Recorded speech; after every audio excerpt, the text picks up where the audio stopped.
إن كان تغني dalkan ku yaala qaybta waqooyi ee qaaradda Afrika docda galbeed iyo dhinaca koonfurta galbeed xuduudda kala leh Algeria ee jihooyinka bari iyo waqooyi ka kulaala badda dhexe ama Mediterranean Sea hadba sidaad u taqaan waa jamhuuriyadda Tunisia oo loo yaqaan mid ka mid ah dalalka ugu quruxda badan qaaradda Afrika.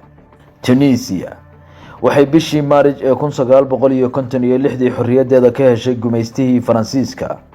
caasimadda dalku waa Tunis. tirada dadka dalkaasina waxaa lagu qiyaasaa in ku dhow 12 milyan oo qof.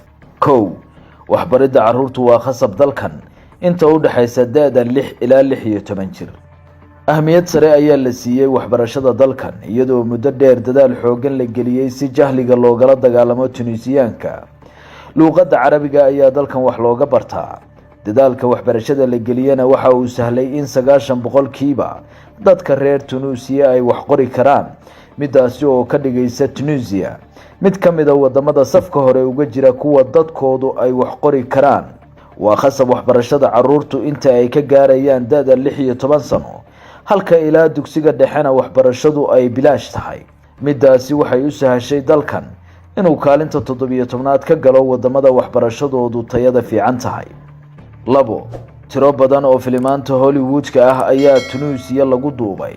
Tunisia kaliya ma aha jihada dalxiisayaasha ee sidoo kale waxay leedahay meelo ku habboon filim duubista kuwa oo soo jiitay soo saarayaasha filimada shirkadda Hollywood ee Mareykanka, Raiders of the Lost Ark, Jesus of Nazareth iyo muuqa filimka caanka ah ee la yiraahdo The Star Wars franchise ayaa halkan lagu duubay sida la wariyay. guud ahaan meelaha filimaantaasi lagu duubay waa kuwa ay ugu booqashada badan yihiin dalxiisayaashu. Tunisia waa dalka sagaalaad ee ugu dhaqaalaha badan Afrika. inkastoo bulshada Tunisia ay qayb ahaan la dhibtoonayaan fakhriga ay la wadaagaan bulshooyinka kale ee qaaradda Afrika, haddana dalkani waxa uu safka hore uga jiraa kuwa dakhligooda guduhu kobcayo oo waxa GDP-ga wadankan lagu sheegay haatan 150 bilyan oo dollar. dhaqaale sanadeedka shakhsiga ahna waxa la wariyay inuu dhan yahay 12,000 oo dollar, taa oo ka dhigaysa dalka sagaalaad ee Afrika ugu taajirsan. 7 madaxweyne ayaa dalkan soo maray tan iyo intii uu xorriyadda qaatay.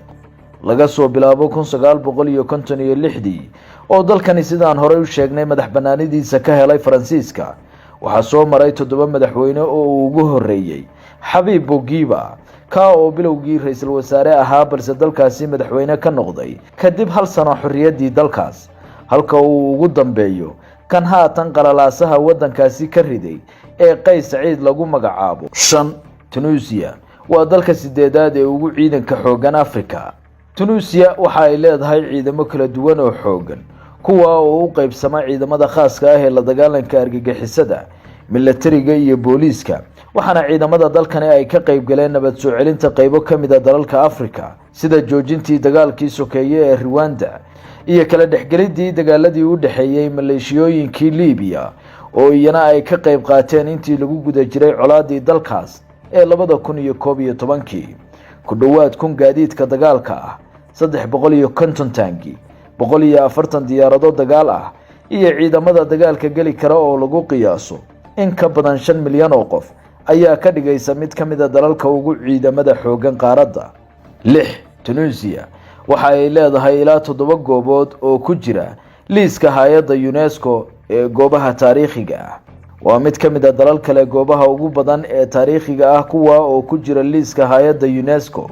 ilaa 7 goobood ayaa liiskaasi ugu jira Tunisia, waxaana ka mid ah kuwa la wariyo in la dhisay 138 sano ka hor dhalashadii Nabi Ciise, sida kan Theatre of Algem, Medina of Tunis, Shell National Park iyo goobo kale ayaa ka mid ah meelaha qadiimiga ah ee UNESCO uga diiwaan gashan Tunisia.